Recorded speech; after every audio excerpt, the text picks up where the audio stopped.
I'll try to talk about this because I've never heard you publicly talk about it before. My colleagues Jeswa and Andrew come in.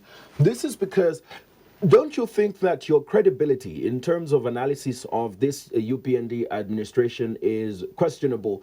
Because I'll draw you back. I think from the time that you, as the Patriots for Economic Progress and the United Party for National Development, were not in an alliance, you've not been in the best of terms with the UPND president, who is now president of the country. And I'll cite perfect examples of a very personal back and forth that you and him had on a show where you were hosted here on Diamond TV, where he thought you were his houseboy and he called you childish. And these questions then come into play. Don't you think that the credibility of your critique of the UPND administration, of the president, is in question? Because the assumption and the conclusion that a lot of people can make is that it's just that you don't like the man. You and him are not in the best of books.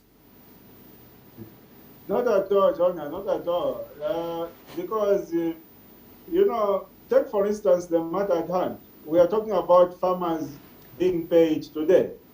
I did not compel Hakainde Hichilema or his minister to make the promise that they are going to pay farmers today, the 3rd of January. I didn't compel them. I didn't put words in their mouths. They woke up one day, put on their suits, and went to address the media and made the promise to say, we are sorry to delay in paying farmers, but we shall pay them on the 3rd of January. It was out of their own volition.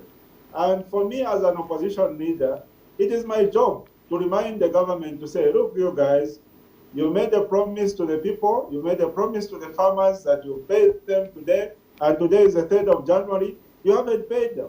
So there's nothing about anything personal about that, because I'm merely reminding the government of what they failed to do, and that is the job of an opposition. Coming to your earlier statement to say maybe there's something personal between me and Hakainde Hichilema, some people have insinuated that I'm jealous of Hakainde Hichilema. I want to put it on record, Jonah. I cannot be jealous of Hakainde Hichilema, for the simple reason that when you look at HH is 20 years older than me. What that means is that whatever it is that HH has achieved, I've got 20 more years to achieve it. And when you look at HH 20 years ago, and you look at me where I am today, I'm a president of a political party. I'm contributing to the checks and balances of the nation. 20 years ago, HH was an employee at Grant Thornton.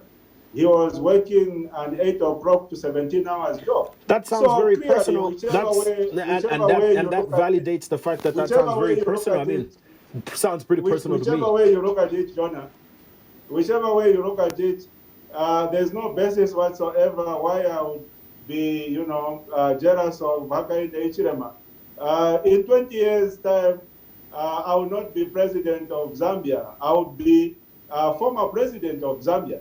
And I will be an African statesman. So whichever way you try to extrapolate it, I've got no basis to be jealous of Hakainde Hichilema whatsoever.